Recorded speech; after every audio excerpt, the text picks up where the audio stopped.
तो इससे पहले हमने संधि पढ़ी, संधि के अंदर स्वर संधि पढ़ी, स्वर संधि के 5 भेद हमने पढ़ लिए, दीर्घ स्वर, गुण स्वर, वृद्धि स्वर, अयादि स्वर, यण स्वर। तो ये कुछ एक उदाहरण लिखे हुए हैं जिनको हमें देखना है कि देखिए कौन सी संधि होगी। पहला शब्द जो लिखा हुआ है ये संधि युक्त है, इनका संधि विच्छेद करेंगे, ये संधि विच्छेद हो रहे हैं, इनका संधि युक्त पद बनाएंगे। तो देखिए चिकित्सालय शब्द है, तो हमें इसका जो शब्द है, मुख्य शब्द है, उसको बाहर निकालना है। तो आपका चिकित्सा धन आलय, ये आ रहा है, ये आ रहा है, ये दोनों आ मिलकर ये यहाँ पर आ हो गए हैं। तो आ के बाद आ आए और आ हो जाए तो आपको पता है कौन सी संधि है, दीर्घ स्वर संधि। ये हो गई आपके दीर्घ स्वर संधि। इसके बाद दूसरे शब्द की हम बात करें, अधीन शब्द लिखा हुआ है, बड़ी की यहाँ पर मात्रा लगी हुई है, इसका जब संधि विच्छेद करेंगे हम तो अधि, ध में छोटी ई की मात्रा। इससे पहले भी मैंने आपको बताया है कि जो उपसर्ग रहेंगे आपके, वो उपसर्ग छोटी ई की मात्रा या छोटा ऊ लगे हुए ही रहेंगे। अधि में आप यहाँ पर बड़ी ही नहीं लगाएंगे, इसका संधि विच्छेद होगा अधि धन इन, ये छोटी ई की मात्रा, ये छोटी ई की, ये दोनों मिलकर ये बड़ी ई की बन गई है। और आपको पता है कि छोटी ई मिलकर जब बड़ी ई हो जाती है तो कौन सी संधि होती है, वो संधि है आपके दीर्घ स्वर संधि। इसके बाद देखिए स्वेच्छा शब्द लिखा हुआ है यहाँ पर, तो आ बड़ी ई बड़ा ऊ है नहीं, तो दीर्घ स्वर संधि की कंडीशन नहीं है यहाँ पर। स्व धन इच्छा, ये संधि विच्छेद हो गया इसका। आप देख रहे हैं ये अ आ रहा है, अ के बाद ई, तो अ के बाद छोटी ई आते ही क्या हो जाता है आपका ए। बताया था आपको गुण स्वर के अंतर्गत कि आ के बाद छोटी ई या बड़ी ई आए तो ए हो जाएगा। तो अ के बाद छोटी ई आ रही है, ए हो रहा है, ये अ और ई मिलकर ए हुआ स्वच्छा। तो ये जो संधि है ये हो गई आपकी गुण स्वर संधि। इसके बाद देखिए आप सहोदर शब्द लिखा हुआ है, ये लिखा सह प्लस उदर, ये अ के बाद उ आ गया, तो अ के बाद उ आते ही ये ओ हो रहा है। तो आ के बाद छोटा ऊ बड़ा ऊ, या आ के बाद आप देख रहे हैं छोटा ऊ बड़ा ऊ आते ही ओ हो जाता है, ये ओ होते ही ये संधि हो गई आपके गुण स्वर संधि। ये भी आपको बता दिया। अगला शब्द है आपके पास नाविक, इसको औ आ रहा है, देखिए आ यहाँ पर है, व यहाँ पर है, जब इसको हम तोड़ेंगे तो न में जैसे ही हलंत लगाया आपने निकला आपके आ, ये हो गया ना, प्लस व में हलंत लगते ही ये आपके हो गई छोटी ई की मात्रा, और ये क में हलंत लगते ही आपके निकल गया है अ। तो अब देखिए आपको बताया था अयादि संधि के अंदर की अए, आए, औ, आओ, अगर ये आते हैं तो संधि विच्छेद ये ए, ये अए, ये ओ और ये औ करना है क्रमशः। तो देखिए आप यहाँ पर ये आओ आ गया है आपके, आओ आते ही ये औ बनेगा, ये आपके बन गया है औ। आपको आगे बता दिया कि न में हलंत लगा हुआ है, न में ये औ आ जाएगा आपके और ये बन जाएगा नौ। ये आपके संधि का एक पद बन गया। पीछे देखिए ई लिखा हुआ है और क में ये अ प्रवेश कर जाएगा, नौ प्लस इक, ये हो गया आपका नाविक का संधि विच्छेद और आपकी संधि हो गई है अयादि स्वर संधि। इसके बाद देखिए यहाँ पर जो शब्द लिखे हुए हैं अ के बाद उ आ रहा है, ओ हो जाएगा आपके और ये शब्द बन जाएगा आपका ये प्रश्नोत्तर। कौन सी संधि है ये है गुण स्वर संधि। उसके बाद देखिए आप अ के बाद अय आ रहा है, अय आते ही आपको पता है अय ही हो जाता है स्वे। अ के बाद अय स्वे छिक, ये हो गई है आपके दीर्घ, ये हो गई है आपके डबल मात्राएं आ गई, ये वृद्धि स्वर संधि। उसके बाद देखिए आप ये ई है, ई के बाद आ रहा है, तो ई के बाद जब अगर आ आएगा तो आ आते ही वो हो जाएगा आपका या। तो ई के बाद आ रहा है वो तो बना दिया हमने या। यहाँ पर ये ध जो है स्वर रहित हो गया है, आधा ध, आगे अ है ही आपके, और बाद में ये बचा आपका य। शब्द हो गया आपका अध्याय। और आपने देखा ई के बाद अन्य स्वर आते ही य हो रहा है, ये हो गई है आपके यण स्वर संधि। उसके बाद देखिए भो प्लस अन, तो यहाँ भो प्लस अन में देखिए आप ये भ के जैसे ही आपने हलंत लगाया ये निकला आपका ओ, प्लस ये हो गया आपका अन पीछे वैसे ही। और अब ये ओ जो है, ओ को आप देखेंगे ये औ में बदल जाता है, तो ये वास्तव में आपका क्या है, ये है आपका औ। तो भ धन औ हो गया ये, और ये दूसरा पद हो गया आपके अन। तो ये भ में अ आते ही हो गया आपका भ, और ये व में ये हलंत लगा हुआ है, अ आएगा पूरा हो जाएगा और ये शब्द बन जाएगा अन। इस प्रकार ये शब्द बन गए आपके भवन। ठीक उसी प्रकार परोपकार की बात करें तो अ है और अ के बाद उ आ रहा है, तो ये हो जाएगा आपका ओ, और ये संधि हो जाएगी आपकी गुण स्वर संधि। ये हो गए आपके उदाहरण कंप्लीट। अब हम पढ़ेंगे व्यंजन संधि। व्यंजन संधि की परिभाषा देखिए कि व्यंजन के बाद व्यंजन या स्वर जब आते हैं तो उसे कहते हैं हम व्यंजन संधि। यानी व्यंजन के साथ व्यंजन अथवा स्वर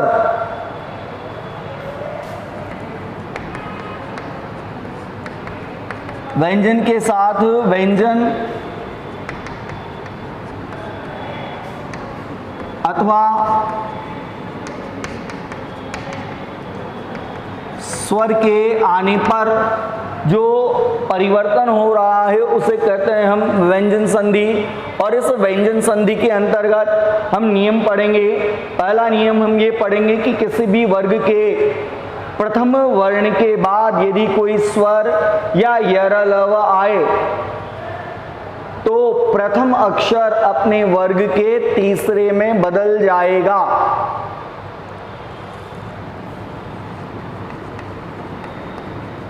किसी भी वर्ग के प्रथम वर्ण के बाद कोई स्वर या य र ल व वर्णमाला के अंतर्गत बताया था आपको, ये आपके अंतस्थ व्यंजन है। कोई स्वर या य र ल व आए तो ये जो आपका प्रथम वर्ण है ये उसी वर्ग के तीसरे वर्ण में बदल जाता है। तो देखिए आप ये पहला नियम व्यंजन का पढ़ रहे हैं कि किसी भी वर्ग का प्रथम वर्ण उसके बाद कोई स्वर यर लव आए तो प्रथम अक्षर अपने वर्ग के तीसरे में बदल जाएगा। जैसे देखिए हमने यहाँ पर उदाहरण लिखा, आपको पता है किसी भी वर्ग का प्रथम वर्ण का मतलब है वर्ग, जानते हैं आप, वर्ग बता दिए आपको। वर्णमाला के अंतर्गत 5 वर्ग हैं आपके, वो हैं आपके क, च, ट, त, प। तो यही कह रहे हैं हम कि किसी भी वर्ग का ये प्रथम वर्ण है। इन प्रथम वर्णों के बाद यदि आपके य र ल व या कोई स्वर अगर आ रहा है तो ये जो प्रथम वर्ण है ये इसके तीसरे में बदल जाएगा। क, ख, ग, च, छ, ज, ट, ठ, ड, त, थ, द, प, फ, ब।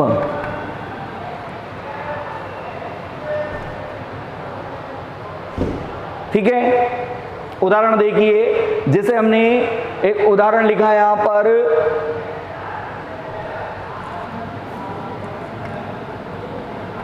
दिक प्लस अंबर तो ये प्रथम वर्ण है आपका, हलंत लगा हुआ है। इस प्रथम वर्ण के बाद देखिए आप स्वर आ गया है, तो अब ये जो है आपका ये वर्ण पंचम वर्ण में बदल जाएगा, पंचम में नहीं तीसरे में, दी, ये हो गया आपका ग, और ये ग पूरा आएगा, क्यों? क्योंकि इसके बाद ये स्वर आ रहा है, तो ये दिगंबर। ये इस तरह से आपकी ये हो गया व्यंजन स्वर संधि। इसके बाद देखिए आप, जैसे अगला उदाहरण देखिए, ये लिखा हमने वाक प्लस यंत्र, तो ये हो गया आपके वाग। अब ये ग आपके आधा ही रहेगा, ये पूरा नहीं होगा क्योंकि इधर स्वर नहीं है, और ये शब्द हो गया यंत्र, वाग यंत्र, ये आ गया है उसके बाद में। उसी प्रकार देखिए आप, जैसे अच, च के हलंत प्लस अंत, ये रहा आपका च, छ, ज, ज में ये बदल जाएगा, तो ये बदल गया आपके ज में, लेकिन ये ज पूरा आएगा, क्यों आएगा? क्योंकि यहाँ पर आपके स्वर है, तो ये ऊपर बिंदी बेसी और शब्द बन गया आपके ये अजंत। तो ये इस प्रकार होता है। अगला देखिए, जैसे पहला त, ये उत प्लस योग, ये यर अलावा बता दिया आपको, यह आ गया है, ये त है, ये इसके तीसरे में बदल जाएगा, इसका तीसरा है द, तो ये उद आधा ही रहेगा क्योंकि इधर स्वर नहीं है, और ये शब्द बन जाएगा आपका उद्योग। तो ये इस प्रकार पहला नियम है कि किसी भी वर्ग के प्रथम वर्ण के बाद कोई स्वर यर अलावा आए तो वो प्रथम वर्ण जो है आपका वर्ग का, वो अपने ही वर्ग के तीसरे में बदल जाएगा। अगला देखिए, अगला जो हम पढ़ेंगे कि किसी भी वर्ग के पहले अक्षर के बाद किसी भी वर्ग का तीसरा चौथा अक्षर आए तो पहला अक्षर अपने वर्ग के तीसरे में बदल जाएगा। फिर से समझिए, किसी भी वर्ग के प्रथम अक्षर के बाद वर्ग का, किसी भी वर्ग का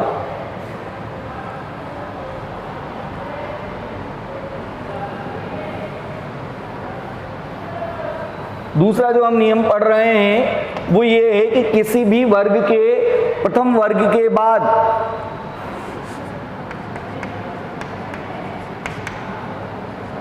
किसी भी वर्ग का तीसरा चौथा वर्ण आए तो ये प्रथम वर्ण जो है अपने वर्ग के तीसरे वर्ण में बदल जाता है। देखिए आप फिर से समझिए, किसी भी वर्ग का पहला अक्षर और उस पहले अक्षर के बाद किसी भी वर्ग का तीसरा चौथा अक्षर आए तो पहला अक्षर अपने वर्ग के तीसरे में बदल जाएगा। जैसे देखिए आप, ये लिखा हमने दिक प्लस गज। अब ये देखिए यहाँ पर ये क जो है ये इसी का तीसरा है, यहाँ पर ये किसी भी वर्ग का तीसरा आ सकता था, तीसरा या चौथा आ सकता था, लेकिन ये पहले वर्ग के ही, इस वर्ग के ही तीसरे में बदलेगा और ये तीसरा इसका क ख ग होता है। ये हो गया आपके शब्द दिग्गज, पहला वर्ण जो है वो तीसरे में बदल गया। अगला देखो, जैसे हमने लिखा ये सत, त आ गया प्रथम वर्ण, सत प्लस लिखा गति, ये वही किसी भी वर्ग का, ये इस वर्ग का नहीं है, ये क वर्ग का तीसरा है, क ख ग, सत गति जैसे ही लिखा तो ये त थ द में बदल जाएगा और ये हो गया सद और शब्द बन गया आपके ये सदगति। ठीक इसी प्रकार देखिए आप, जैसे हमने लिया ये उत प्लस घाटन, तो ये घ आ गया आपके, और घ आपको पता है क ख ग घ, क वर्ग जो है उसका चौथा है ये त वर्ग है आपके, तो उत प्लस घाटन त थ द, ये इसके तीसरे में बदल जाएगा और ये शब्द बन जाएगा आपका उद्घाटन। तो ये इस प्रकार हमने व्यंजन जो संधि है उस व्यंजन संधि का दूसरा नियम पढ़ा है। ये उद्घोष भी इसी के अंतर्गत आएगा, षट दर्शन भी इसी के अंतर्गत आएगा। तीसरा नियम जब हम पढ़ रहे हैं तो वो ये है, किसी भी वर्ग के प्रथम अक्षर के बाद न या म आए तो पहला अक्षर अपने वर्ग के पांचवें में बदल जाएगा।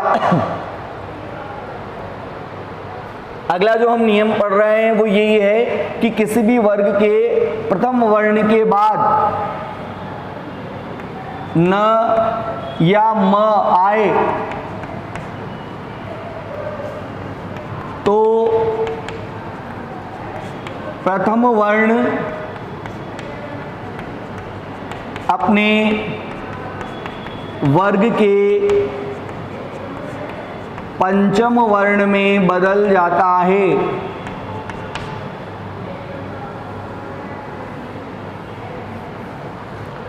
देखिए आप, ये हम पढ़ रहे हैं तीसरा नियम, और तीसरे नियम के अंतर्गत आपको बताया किसी भी वर्ग का पहला वर्ण न म आए तो अपनी वर्ग के पांचवें में बदल जाएगा। जैसे उदाहरण देखिए, हमने लिखा है यहां पर ये जगत प्लस नाथ, तो ये त है, त थ द ध न, इसका पंचम, यहाँ न या म आना था तो न आ गया, इसका पंचम है आपके न, तो ये जो शब्द है ये बन जाएगा आपका ये जग, ये त आपके न में बदल गया और शब्द बन गए ये जगन्नाथ। ठीक उसी प्रकार देखिए, ये लिखा हमने तत् प्लस मय, ये त इधर आ गया आपके म, ये त फिर से अपने पंचम में बदलेगा और शब्द बन जाएगा ये तन्मय। इसी के साथ जैसे हमने लिखा ये वाक मय, तो इसका पंचम होता है अंग, तो ये हो गया वांग। ये हलंत यहाँ पर लगेगा क्योंकि इधर स्वर नहीं है और ये शब्द बन गया आपके मय, तो ये हो गया वांगमय। तो देखिए आप तीन नियम पढ़ लिए। तीसरा नियम हमने ये पढ़ा, किसी भी वर्ग का प्रथम वर्ण हो और इस प्रथम वर्ण के बाद अगर न या म कोई भी वर्ण आ रहा है तो आपका जो प्रथम वर्ण है वो प्रथम वर्ण अपने ही वर्ग के पंचम वर्ण में बदल जाता है। इसके बाद नंबर 4 देखिए, नंबर 4 नियम ये कह रहा है आपके कि म के बाद यर लव स श स ह आने पर म अनुस्वार में बदल जाता है।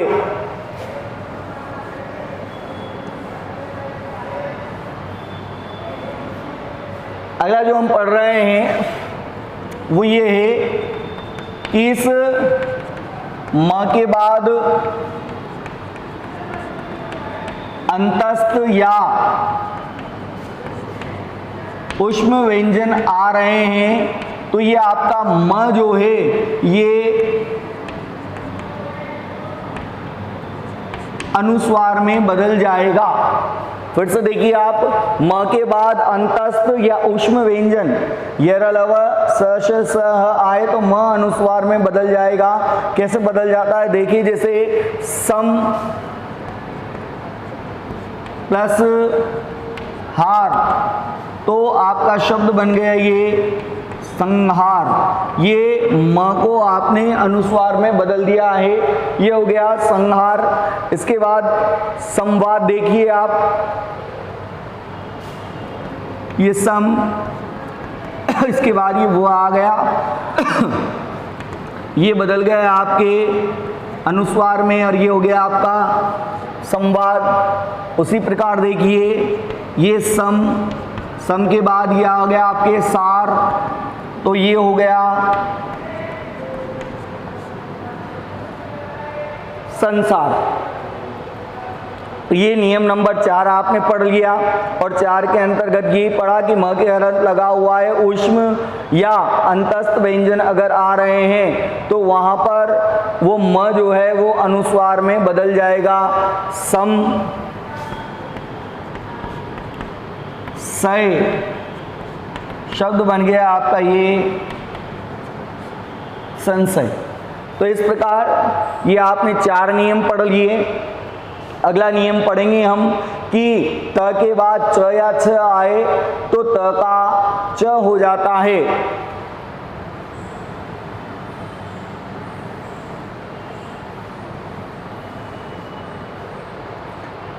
अगला जो नियम पढ़ रहे हैं 5वें नंबर पर, त के बाद च या छ आएगा तो आपका ये त जो है वो च में बदल जाएगा। तो देखिए आप त के बाद च छ आए तो त जो है वो च में बदल जाएगा। ये त इस च में बदल जाता है। कैसे बदल जाता है उसे देखिए आप, उदाहरण देखो आप। जैसे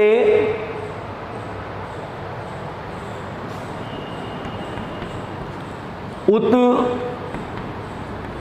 प्लस चारण, तो ये च आ गया है, ये त आपका च में बदल जाएगा, ये च में बदल गया, ये आधा है, इधर भी आधा ही रहेगा और ये शब्द बन गया आपके उच्चारण। अगला देखिए जैसे शरत चंद्र, तो ये स र ये त जो है आपका च में बदल गया और ये चंद्र, शरत चंद्र। ये आपके 5वां नियम। जैसे तत् छठा, तो ये हो जाएगा त के बाद ये च का आगमन हो जाएगा, तच्छठा। तो ये हुआ आपके नियम नंबर 5, जिसमें आपने पढ़ा कि त के बाद च छ आए तो त का च हो जाता है। ठीक इसी प्रकार अगला हम पढ़ेंगे कि त के बाद ल आने पर त का ल हो जाता है।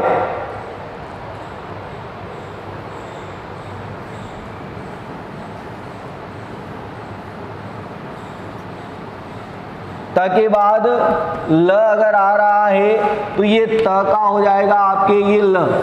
जैसे उदाहरण देखिए, हमने लिखा ये तत् प्लस लीन, तो शब्द बन गए आपके ये त, ये आधा ल बन गया और ये शब्द बन गया तल्लीन।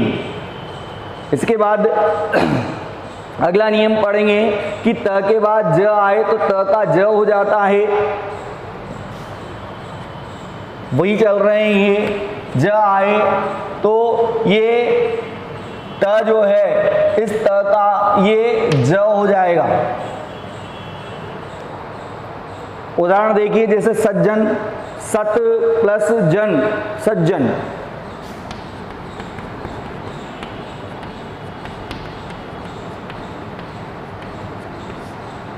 ये इस प्रकार सज्जन हो गया है शब्द। अगला देखिए त के बाद स आए तो त का च और स का छ। त के बाद स सल्जम वाला अगर आता है तो उस त का तो च और जो स है उसका छ छतरी वाला हो जाता है। त के बाद स अगर आता है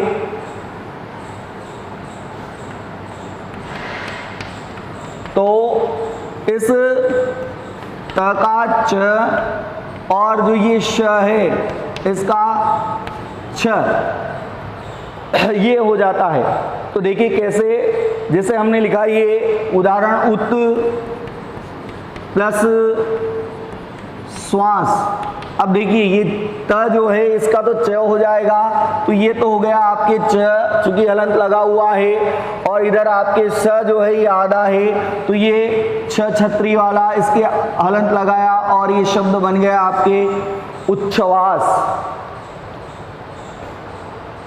इसके बाद यदि किसी हस्व या दीर्घ स्वर के बाद छ आए तो छ और स्वर के बीच च का आगमन हो जाता है। आठवां जो नियम हम पढ़ रहे हैं वो ये है कि दीर्घ स्वर हो या ह्रस्व स्वर हो, इस दीर्घ स्वर या ह्रस्व स्वर के बाद जो है आपके अगर छ छतरी वाला आ रहा है